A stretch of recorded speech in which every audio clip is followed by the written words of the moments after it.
Welcome back. વિરામ બાદ નજર અન્ય સમાચારો પર કરીએ તો અમરેલી જિલ્લામાં ટ્રેન ઉથલાવવાનો પ્રયાસ કરવામાં આવ્યો છે. ટ્રેક પર પથ્થરો અને પોલ મૂકી અને ટ્રેન ઉથલાવવાનો પ્રયાસ કરવામાં આવ્યો. લોકો પાયલોટની સમય સૂચકતાને કારણે મોટી દુર્ઘટના ટળી છે. ભાવનગર પોરબંદર પેસેન્જર ટ્રેન ઊભી રખાતા એક મોટી દુર્ઘટના ટળી છે. લોકો પાયલટે ટ્રેન ઊભી રાખી અને રેલવે વિભાગને આ અંગે જાણ કરી છે.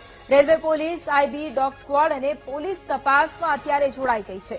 ટ્રેન ઉથલાવવા કોણે પ્રયાસ કર્યો તે દિશામાં પણ અત્યારે પોલીસે તપાસ શરૂ કરી છે.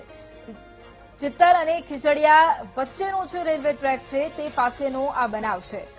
તો અમરેલીમાં ટ્રેન ઉથલાવવાનો આ પ્રયાસ છે. ટ્રેક પર પથ્થરો મૂકવામાં આવ્યા હતા, પોલ મૂકી અને ટ્રેન ઉથલાવવાનો પ્રયાસ કરવામાં આવ્યો છે. લોકો પાયલટની સમય સૂચકતા જેના કારણે એક મોટી દુર્ઘટના ટળી છે અને મુસાફરોનો જીવ પણ બચ્યો છે. ભાવનગર પોરબંદર પેસેન્જર ટ્રેન ઊભી રખાતા એક મોટી દુર્ઘટના ટળી.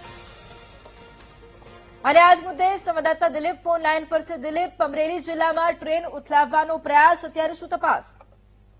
અમરેલી જિલ્લામાં ચિત્તલ અને ખીજડીયા વચ્ચે રેલવે ટ્રેક ઉપર ટ્રેન ઉથલવાના પ્રયાસ થયા છે. અજાણ્યા ઇસમો દ્વારા ગઈકાલે ટ્રેન ઉથલવા માટે પથ્થરો અને ફેન્સિંગ માટેના પોલ જે ટ્રેક ઉપર નાખી દેવામાં આવતા જે લોક પાયલટ છે એના ધ્યાને આવ્યું હતું. ભાવનગર પોરબંદર પેસેન્જર ટ્રેન પસાર થતા સામાન્ય અવાજ આવતા ટ્રેન ઉભી રખાઈ હતી. જોકે ટ્રેન ઉભી રાખતા નીચે મસમોટા જે પડ્યા હતા, જે કારણોસર ટ્રેનને ઉભી રાખી દેવામાં આવી હતી. લોકો પાયલટની સતર્કતાના કારણે જે ટ્રેનની દુર્ઘટના ટળી છે.